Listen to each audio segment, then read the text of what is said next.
ಹೇ ಮಹರ್ಷಿಯೇ ನಮ್ಮ ಬಾಳ ಜ್ಯೋತಿಯೇ, ನಿಮ್ಮ ನುಡಿಗಳೇ ನಮಗೆ ಬಾಳ ನೀತಿಯು.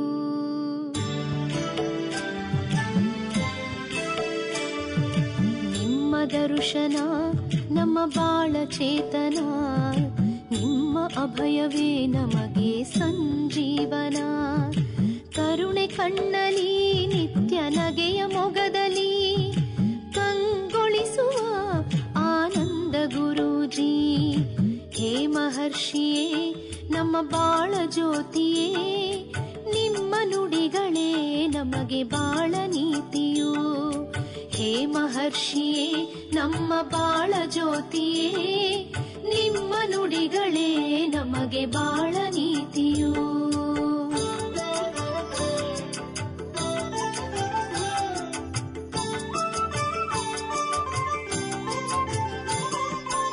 ಆಧ್ಯಾತ್ಮಿಕ ಅವಧೂತರು ನೀವು, ಸೈದ್ಧಾಂತಿಕ ತತ್ವ ನಿಪುಣರು ನೀವು. ಜ್ಯೋತಿಷ್ಯರ ಬೆಳಕ ಜಗಕ್ಕೆ ನೀಡುತ್ತ, ನೆಮ್ಮದಿಗೆ ಧ್ಯಾನ ಮಂತ್ರ ತಂತ್ರ ಪೇಳುತ್ತ. ದೋಷಕ್ಕೆ ಪೂಜೆಯ ಪರಿಯ ಪೇಳುತ್ತ, ಚಾಣಾಕ್ಷತನದಲ್ಲಿ ಸಮಸ್ಯೆ ಬಿಡಿಸುತ್ತ.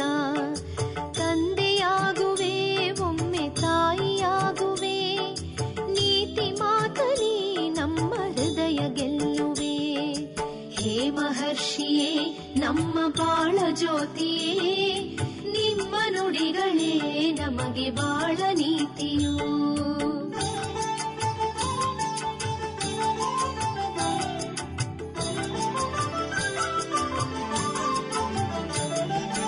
ಕೋಟಿ ಕೊಟ್ಟರೂ ಸಿಗದ ಪುಣ್ಯ ನಮ್ಮದು, ಗುರುವಾಗಿ ಪಡೆದಂತ ಭಾಗ್ಯ ನಮ್ಮದು. ಮನೆ ಮನದಲ್ಲಿ ನಿತ್ಯ ನಿಮ್ಮದೇ ಧ್ವನಿ, ಜಗದ ಎಲ್ಲೆಡೆ ನಿಮ್ಮ ಹೆಸರೇ ಪ್ರತಿಧ್ವನಿ. ಬಡವನಾಗಲಿ ಶ್ರೀಮಂತನಾಗಲಿ, ಎಲ್ಲರೊಂದೇ ಎಂಬ ಭಾವ ಕಂಡೆ ನಿಮ್ಮಲಿ. ಕಷ್ಟ ನಷ್ಟವೂ ತಾಯೆನಿತೆ ಇರಲಿ, ಸಾಂತ್ವನದ ನುಡಿಯಲಿ ಹೃದಯ ಮಿಡಿಯುವೆ. ಹೇ ಮಹರ್ಷಿಯೇ ನಮ್ಮ ಬಾಳ ಜ್ಯೋತಿಯೇ, ನಿಮ್ಮ ನುಡಿಗಳೇ ನಮಗೆ ಬಾಳ ನೀತಿಯು.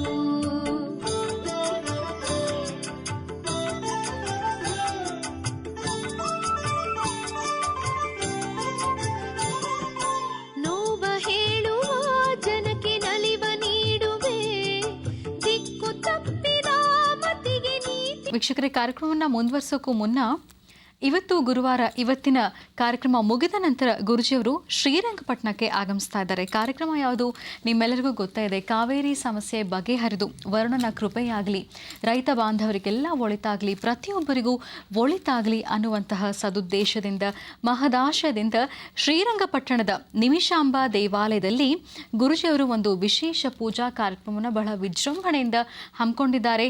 ಅದರ ನೇತೃತ್ವ ವಹಿಸಿದ್ದಾರೆ. ಕಾರ್ಯಕ್ರಮ ಯಾವುದು? ಪರ್ಜನ್ಯ ಜಪ, ರುದ್ರ ಮಹಾಯಾಗ ಮತ್ತು ಹರಿದ್ವಾರದಿಂದ ತಂದಂತಹ ಗಂಗಾಜಲದಿಂದ ಕಾಶಿ ವಿಶ್ವೇಶ್ವರನಿಗೆ ಮಹಾಭಿಷೇಕವನ್ನು ನೆರವೇರಿಸಲಾಗ್ತಾ ಇದೆ. ಈಗಾಗಲೇ ಕಾರ್ಯಕ್ರಮ ಬೆಳಿಗ್ಗೆ 8 ಗಂಟೆಯಿಂದನೇ ಪ್ರಾರಂಭ ಆಗಿರುವಂಥದ್ದು ವಿಶೇಷ ಪೂಜಾ ಕಾರ್ಯಕ್ರಮ. ಈ ಕಾರ್ಯಕ್ರಮ ಮುಗಿದ ನಂತರ ಅಂದರೆ ಸುಮಾರು 10:30, 11 ಗಂಟೆ ಹೊತ್ತಿಗೆ ಗುರುಜಿಯವರು ಅಲ್ಲಿಗೆ ಆಗಮಿಸಿರ್ತಾರೆ. ಶ್ರೀರಂಗಪಟ್ಟಣದ ನಿಮಿಷಾಂಬಾ ದೇವಾಲಯದಲ್ಲಿ ನಡೀತಾ ಇರುವಂಥದ್ದು ಈ ವಿಶೇಷ ಪೂಜಾ ಕಾರ್ಯಕ್ರಮ. ರೈತ ಬಾಂಧವರೆಲ್ಲ ಖಂಡಿತವಾಗಿಯೂ ಆಗಮಿಸಿ ಪ್ರತಿಯೊಬ್ಬರು ನಾವೆಲ್ಲರೂ ಒಟ್ಟಾಗಿ ಪ್ರಾರ್ಥನೆ ಸಲ್ಲಿಸೋಣ ವರುಣನ ಕೃಪೆಗಾಗಿ ಅಂತ ಹೇಳ್ತಾ, ಇದಾದ ನಂತರ ಅಂದರೆ ಸಂಜೆ ಸುಮಾರು 5:30, 6 ಗಂಟೆ ಹೊತ್ತಿಗೆ ಸ್ನೇಹಶ್ರೀ ಯೋಗ ಕೇಂದ್ರ ಮಹಿಳಾ ಸಂಘದ 10ನೇ ವರ್ಷದ ವಾರ್ಷಿಕೋತ್ಸವದ ಪ್ರಯುಕ್ತ ಗುರುಜಿ ಅವರ ಅಭಿನಂದನಾ ಸಮಾರಂಭವನ್ನು ಬಹಳ ವಿಶೇಷವಾಗಿ ಅದ್ಧೂರಿಯಾಗಿ ಏರ್ಪಡಿಸಲಾಗಿದೆ. ಬೆಂಗಳೂರಿನ ರವೀಂದ್ರ ಕಲಾಕ್ಷೇತ್ರದಲ್ಲಿ ಕಾರ್ಯಕ್ರಮ ಸುಮಾರು 5:30 ಹೊತ್ತಿಗೆ ಪ್ರಾರಂಭ ಆಗುತ್ತೆ. ಗುರುಜಿ ಅವರು ಕೂಡ ಆಗಮಿಸ್ತಾ ಇದ್ದಾರೆ. ಸ್ನೇಹಶ್ರೀ ಯೋಗ ಕೇಂದ್ರ ಮಹಿಳಾ ಸಂಘದ 10ನೇ ವರ್ಷದ ವಾರ್ಷಿಕೋತ್ಸವದ ಪ್ರಯುಕ್ತ ನಡೀತಾ ಇರುವಂತಹ ಕಾರ್ಯಕ್ರಮ ಇದು. JC ರಸ್ತೆ ಬೆಂಗಳೂರು ರವೀಂದ್ರ ಕಲಾಕ್ಷೇತ್ರ. ಖಂಡಿತವಾಗಿಯೂ ಇಲ್ಲೂ ಕೂಡ ಆಗಮಿಸಬಹುದು. ಗುರುಜಿಯವರಿಗೆ ಅಭಿನಂದನೆಗಳನ್ನು ಸಲ್ಲಿಸಬಹುದು, ಅವರಿಂದ ಆಶೀರ್ವಾದವನ್ನು ಕೂಡ ಪಡ್ಕೊಳ್ಬಹುದು ಅಂತ ಹೇಳ್ತಾ ಬನ್ನಿ ಈಗ ಮತ್ತೆ ರಾಶಿ ಫಲಗಳನ್ನು ಮುಂದುವರಿಸೋಣ. ಗುರುಜಿ, ಇನ್ನು ನೀವು ಸಿಂಹ ರಾಶಿಯಿಂದ ತಿಳಿಸ್ಕೊಡ್ಬೇಕು. ಖಂಡಿತಮ್ಮ. ಇನ್ನು ಸಿಂಹರಾಶಿ. ಸಿಂಹರಾಶಿಯಲ್ಲಿರ್ತಕ್ಕಂಥವ್ರು ಗುರುವಾರ, ಗುರುಗಳ ವಾರ, ಗುರುರಾಯರ ಅನುಗ್ರಹವನ್ನು ಪಡೆದು ಮಾಡ್ತಕ್ಕಂತಹ ಕೆಲಸ ಕಾರ್ಯಗಳನ್ನು ಶ್ರದ್ಧಾಭಕ್ತಿಯಾಗಿ ಮಾಡುವಂಥದ್ದು. ಏನೇ ಕೆಲಸ ಕಾರ್ಯ ಮಾಡಿದ್ರೂ ಸಿಂಹರಾಶಿಯವರಿಗೆ ಮನಸ್ಸು ಅಷ್ಟು ಸಮಂಜಸವಾಗಿರೋದಿಲ್ಲ. ಸ್ವಲ್ಪ ಚಂಚಲತೆ ಇದೆ, ಸ್ವಲ್ಪ ಭಯದ ವಾತಾವರಣ ಇದೆ. ಆದರೂ ಸಹಿತ ಧೈರ್ಯದಿಂದ ಏನೇ ಆದರೂ ಸಹಿತ ಎಲ್ಲ ಕೆಲಸಗಳಲ್ಲೂ ನಾನಿದ್ದೇನೆ ಅಂಥೇಳಿ ಮುಂದೆ ಹೊರಡುವಂತಹ ಒಂದು ಚಾಲುಕು, ಅಂತಹ ಒಂದು ಚಾಕುಚಕ್ಯತೆಯನ್ನು ತಾವು ಪ್ರದರ್ಶಿಸ್ತೀರಿ. ಸಿಂಹರಾಶಿಯಲ್ಲಿರ್ತಕ್ಕಂಥವರು ಆರ್ಥಿಕ ಪರಿಸ್ಥಿತಿ ಅಭಿವೃದ್ಧಿಗಾಗೂ ಸಹಿತ ಭಕ್ತಿಯಿಂದ ಭಗವಂತನ ಪ್ರಾರ್ಥನೆ ಮಾಡಬೇಕಾಗಿದೆ. ಸಿಂಹರಾಶಿಯಲ್ಲಿರ್ತಕ್ಕಂಥವರು ಉದ್ಯೋಗಕ್ಕಾಗಿ ನಿಮ್ಮ ಹುಡುಕಾಟ, ಇಲ್ಲಿವರೆಗೂ ನಿಮ್ಮ ಪ್ರಯತ್ನ ಏನೇ ಇದ್ದರೂ ಸಹಿತ ಇನ್ನು ಬರ್ತಕ್ಕಂಥ ಮುಂದಿನ ದಿನಗಳಲ್ಲಿ ಸಾಕಷ್ಟು ಅಭಿವೃದ್ಧಿ ಕಾಣುವಂಥ ನಿಟ್ಟಿನಲ್ಲಿ ನೀವಿದ್ದೀರಿ. ಇನ್ನು ಭೂಮಿಗೆ ಸಂಬಂಧಪಟ್ಟ ವಿಚಾರದಲ್ಲಿ ಸಾಕಷ್ಟು ಜನ ಲಾಭ ನೋಡಬಹುದು. ಮಾಡುವ ಕೆಲಸಗಳನ್ನು ಗುರುತಿಸಿ ಅದರಿಂದ ಮತ್ತಷ್ಟು ಲಾಭವನ್ನು ಸಿದ್ಧಿಪಡಿಸ್ಕೊಳ್ತಕ್ಕಂಥ ವಿಶೇಷತೆಯೂ ಇವತ್ತಿದೆ.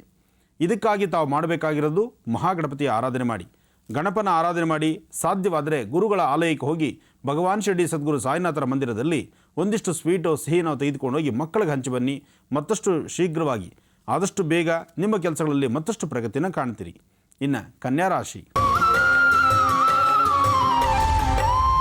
ಕನ್ಯಾ ರಾಶಿಯಲ್ಲಿರ್ತಕ್ಕಂಥವರು ದುಡುಕಿ ನಿಲುವನ್ನು ತಂದುಕೊಳ್ಳೋದಕ್ಕಿಂತ ತೀರ್ಮಾನವನ್ನು ತರೋದ್ರಿಂದ ಸ್ವಲ್ಪ ಆಲೋಚಿಸಿ ಒಂದೆಜ್ಜೆ ಮುಂದೆ ಹಾಕುವಂಥದ್ದು ಒಳ್ಳೆಯದು.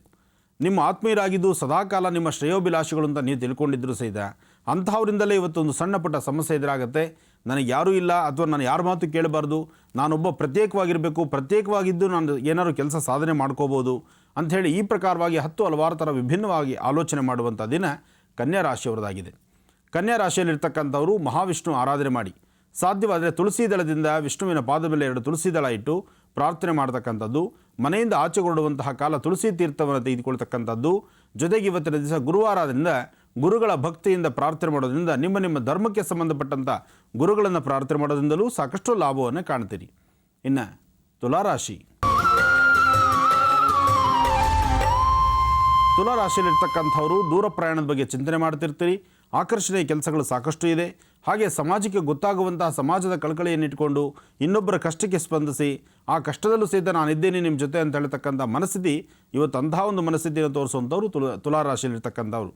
ತುಲಾರಾಶಿಯಲ್ಲಿರ್ತಕ್ಕಂಥವ್ರು ಆರೋಗ್ಯದಲ್ಲಿ ಸಣ್ಣ ಪುಟ್ಟ ವ್ಯತ್ಯಾಸ ಆಗ್ಬೋದು. ಕೆಲಸದ ನಿಮಿತ್ತ ಅಥವಾ ಒತ್ತಡಗಳು ಸಾಕಷ್ಟು ಆಗಿ ಆರೋಗ್ಯವನ್ನು ಹಾಳು ಮಾಡ್ಕೊಳ್ಳುವಂಥ ಪರಿಸ್ಥಿತಿ ಎದುರಾಗುತ್ತೆ. ಸಮಯಕ್ಕೆ ಕರೆಕ್ಟಾಗಿ ಆಹಾರ ತೆಗೆದುಕೊಳ್ಳಿ. ಜವಾಬ್ದಾರಿಯುತವಾದಂಥ ಸ್ಥಾನದಲ್ಲಿರಬೇಕಾಗತ್ತೆ. ನೀವು ಯಾವುದೇ ಕೆಲಸ ಕಾರ್ಯಗಳು ಮಾಡಿದ್ರೂ ನಿಮ್ಮ ಮನೆ ದೇವರನ್ನ ಮಾತ್ರ ಮರೀದಿರ. ಮನೆ ದೇವರ ಪ್ರಾರ್ಥನೆಯೊಂದಿಗೆ ಕೆಲಸ ಕಾರ್ಯಗಳನ್ನು ಶುರು ಮಾಡಿ ಮತ್ತಷ್ಟು ಅಭಿವೃದ್ಧಿಯನ್ನು ಸಿದ್ಧಿಪಡಿಸ್ಕೊಳ್ತೀರಿ. ಇನ್ನು ವೃಶ್ಚಿಕ ರಾಶಿ. ವೃಶ್ಚಿಕ ರಾಶಿಯಲ್ಲಿರ್ತಕ್ಕಂಥವರಿಗೆ ಲಾಭದ ದಿನ, ಇಷ್ಟಾರ್ಥವನ್ನು ಸಿದ್ಧಿಪಡಿಸ್ಕೊಳ್ತಕ್ಕಂಥ ದಿನ, ದೂರಭಾರ ಪ್ರಯಾಣವನ್ನು ಹೊರಡುವಂತಹ ದಿನ. ಜೊತೆಗೆ ಮಾಡುವ ಯಾವುದೇ ಒಂದು ಕಾಯಕವಾದರೂ ಇವತ್ತು ನೀವು ಒಂದು ಯಾವುದೇ ಸಣ್ಣ ಕೆಲಸ ಮಾಡಿದ್ರೂ ಅದರಿಂದ ಲಾಭವನ್ನೇ ಕಾಣ್ತೀರಿ. ಮನಸ್ಸನ್ನು ಶಾಂತಿಯುತವಾಗಿ ಇಟ್ಕೊಳ್ಳಿ. ಆದರೆ ಮಧ್ಯಾಹ್ನ 2 ಗಂಟೆ ಮೇಲೆ ನಿಮ್ಮ ಆರೋಗ್ಯದಲ್ಲಿ ಸಣ್ಣ ಪುಟ್ಟ ಸಮಸ್ಯೆಗಳು ಕಾಣಬಹುದು. ಆಗ ನಿಮ್ಮ ದೇಹಸ್ಥಿತಿ ಸುಸ್ತಾಗ್ಬೋದು. ಅದಕ್ಕಾಗಿ ಸರಿಯಾದ ಕಾಲಕಾಲಕ್ಕೆ ಆಹಾರ ಪದ್ಧತಿಗಳು ಸಮಂಜಸವಾಗಿ ತೆಗೆದುಕೊಂಡು, ಜೊತೆಗೆ ಇಂತಹ ಸಮಯದಲ್ಲಿ ಯಾವ ಅನುಷ್ಠಾನವನ್ನು ಮಾಡಬೇಕು ಅಥವಾ ಆಹಾರವನ್ನು ಸಮಯಕ್ಕೆ ಕರೆಕ್ಟಾಗಿ ತೆಗೆದುಕೊಂಡು ಸರಿಯಾದಂಥ ಗುರುಗಳ ಮಾರ್ಗದರ್ಶನ ತೆಗೆದುಕೊಳ್ತಕ್ಕಂಥದ್ದು ಸಹಿತ ಅಗತ್ಯವಾಗಿದೆ. ಹಾಗಾಗಿ ಗುರುಗಳ ಮಾರ್ಗದರ್ಶನ ಬಹಳ ಮುಖ್ಯವಾಗಿರ್ತಕ್ಕಂಥದ್ದು. ಇದಕ್ಕಾಗಿ ನಿಮ್ಮ ಪ್ರಯತ್ನ ಪಡಿ. ಆ ಪ್ರಯತ್ನದಲ್ಲಿ ಸಾಕಷ್ಟು ಜಯವನ್ನೇ ಸಾಧಿಸ್ತೀರಿ. ಒಳ್ಳೆಯದಾಗಲಿ. ಇನ್ನು ಕಡೆಯ 4 ರಾಶಿಗಳ ದಿನ ಭವಿಷ್ಯ ಹೇಗಿದೆ ತಿಳಿಸ್ಕೊಡ್ತಾರೆ ಗುರುಜಿಯವರು ಮುಂದಿನ ಭಾಗದಲ್ಲಿ. ಈಗ ನಿಮ್ಮ ಕರೆಗಳನ್ನು ಸ್ವೀಕರಿಸುವಂಥ ಸಮಯ. ಇಲ್ಲಿ ನಿಮ್ಮೆಲ್ಲರಿಗೂ ಗೊತ್ತಿರೋ ಹಾಗೆ ನಿಮ್ಮ ಸ್ವರದ ರಂಗದ ಮೂಲಕ ನಿಮ್ಮ ಸಮಸ್ಯೆಗೆ ಪರಿಹಾರ ಏನು ಅನ್ನೋದನ್ನು ಗುರುಜಿಯವರಿಂದ ತಿಳ್ಕೊಳ್ಳೋಣ. ಬನ್ನಿ ಪ್ರಾರಂಭ ಮಾಡೋಣ ಸ್ವರ ಜ್ಯೋತಿಷ್ಯ ವಿಭಾಗ. ಕಾರ್ಯಕ್ರಮದಲ್ಲಿ ಮೊದಲನೇ ಕರೆ ಯಾರ್ದು ನೋಡೋಣ. ಹಲೋ. ಹಲೋ, ನಮಸ್ತೆ. ನಮಸ್ತೆ. ನಿಮ್ಮ ಹೆಸರು ಹೇಳಿಮಾ? ಸುಧಾ ರೀ. ಸುಧಾ, ಎಲ್ಲಿಂದ ಕರೆ ಮಾಡ್ತಾ ಇದ್ದೀರಾ? ಮೈಲಾರದಿದ್ದಾರೆ. ಯಾರ ಬಗ್ಗೆ ಮಾತಾಡಬೇಕು? ನಮ್ಮ ಪಾಪು ಬಗ್ಗೆ ಮಾತಾಡ್ಬೇಕಿತ್ರಿ. ಸರಿ, ಮಾತಾಡಿ. ಗುರುಜಿ ಇದ್ದಾರೆ. Hello hello